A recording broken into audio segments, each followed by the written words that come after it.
Hi all welcome to my YouTube channel Sai Nirvani. ఈరోజైతే మన ఛానల్లో జొన్న రొట్టె ఎలా చేసుకోవాలో చూద్దాము. సో ఇప్పుడు ముందు ఒక గిన్నె తీసుకొని అలా కొన్ని వాటర్ పోసుకొని అలా ఉప్పు వేసుకోవాలండి, కొంచెం అవి స్టవ్ మీద పెట్టుకోవాలి. ఇంకొక ప్లేట్ తీసుకొని ఒక కటోర జొన్న పిండి అండి, జస్ట్ జొన్నలు, అచ్చం జొన్నలు, ఇందులో బియ్యం ఏవి కలపలేదు మేము.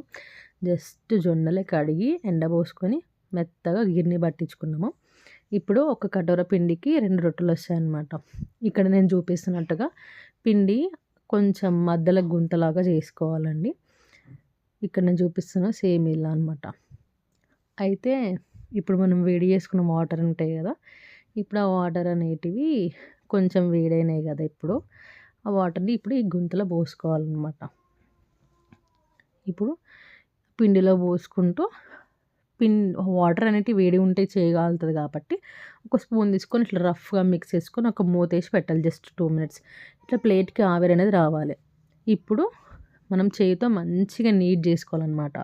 అంటే పిండిని ఎంత బాగా మెదిపితే అంత బాగా జిగురు వచ్చి రొట్టెలు మంచిగా వస్తాయి అన్నమాట, ఇచ్చుకోకుండా.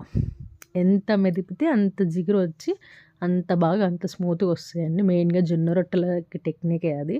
ఇది నేను మా అమ్మమ్మ దగ్గర నేర్చుకున్నా. ఇప్పుడు 2 ఉండలుగా చేసుకోవాలి. ఒక పీట మీద పొడి జల్లుకొని జొన్న పిండి ఇక్కడ చూపిస్తున్నట్టుగా మీరు పొడి పిండి జల్లుకుంటూ ఇట్లా తిప్పుకుంటూ కొట్టుకోవాలి. చేతితోటే చేసుకోవచ్చండి.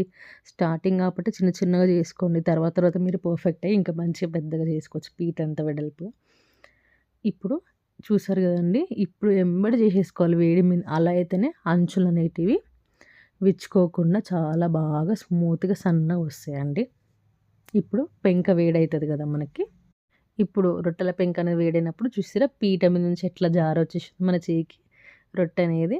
ఇప్పుడు రొట్టె వేసి ఒకసారి వాటర్తో అంత వాటర్ రుద్దుకోవాలి.